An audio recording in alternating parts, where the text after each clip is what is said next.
guys, welcome to my channel here at Naynays Prepared Kitchen. So what are we going to be preparing today? Well, we're going to be making a budget meal on just a few items I have in my fridge and in my pantry. We're all trying to find ways to save money and put together a meal that will keep you warm. And this here is such comfort food, and so I hope you stay tuned. And if this is your first time, go ahead and subscribe and hit that like if you would, and if you don't mind. And if you don't mind sharing the video, that would be great as well. So anyway, stay tuned, and we're going to make a comfort food, a budget meal that just about anyone can throw together. So I had me some hamburger in the refrigerator and some of these instant potatoes. So I figured I would start going and make me a shepherd's pie. You can use instant potatoes. If you have real potatoes, use those if you want, but instant potatoes will work just fine. And just make them like you would, on the back of the box.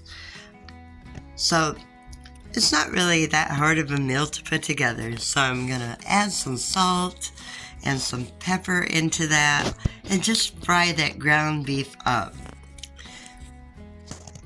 It's good to, get it broke up the way you want it, in smaller pieces. It won't take as long. So I have me some onion powder and some garlic powder. So I'm gonna add some of that into that ground beef as well while I'm frying it. That's gonna give it such a better taste just by adding a few seasonings to that. Like I said, this is a really easy comfort food to throw together with just basic items that you have in your pantry. And such a good comfort food in the wintertime when you're trying to stay warm. So once you have all your ground beef fried up, the rest is just really easy. I had enough grease in with my ground beef that I'm making some gravy by using some flour.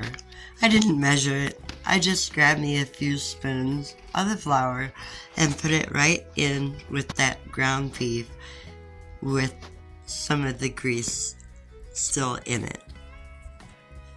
I'm getting it combined so that flour taste goes away as I'm frying it.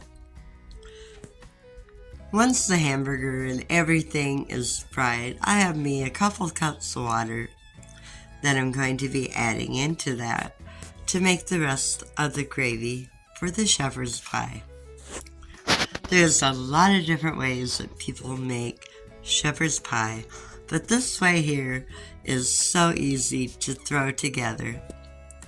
I'm adding in my water now, gradually adding it, getting it all combined. And because I think it should need a little bit more flavor, I'm adding in some beef bouillon.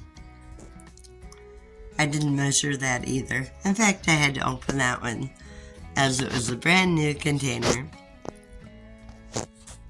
I needed a spoon, so I'm going to be spooning me out a couple tablespoons of that bouillon powder right into that gravy mixture.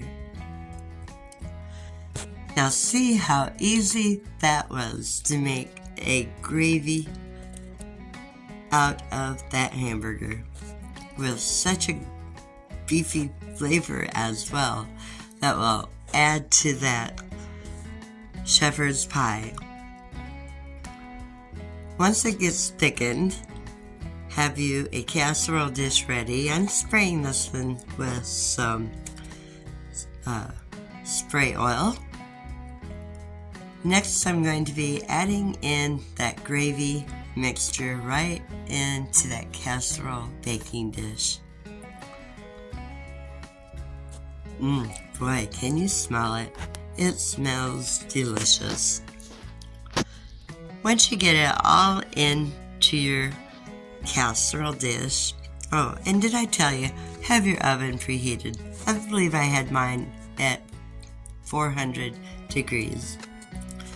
Now I'm going to take those canned vegetables and layer them right on top of the gravy meat mixture. See how easy it is to make a budget-friendly meal by just items that you probably already have on hand. I've let those potatoes cool down a bit, and now I'm just putting them on top of the other ingredients in my casserole dish. I can tell already this is going to be a hit and warm the tummy up and comfort the soul as you eat it. And to know that, this didn't cost a whole lot to make either. It is definitely budget friendly. Once you get all your potatoes on top, you can just go over those potatoes and kind of even them out a little bit on top of your casserole dish. And then all you have to do is throw it in the oven. If you'd like and you have cheese, you can also top it with some cheese. I would put it on more toward the end. But my grandson, he don't like cheese, so I'm making this one without it. But I still believe it will taste delicious with or without cheese. But you do what you want. It's your kitchen, your rules. Now the oven's preheated. All I have to do is cook it in the oven for like an hour.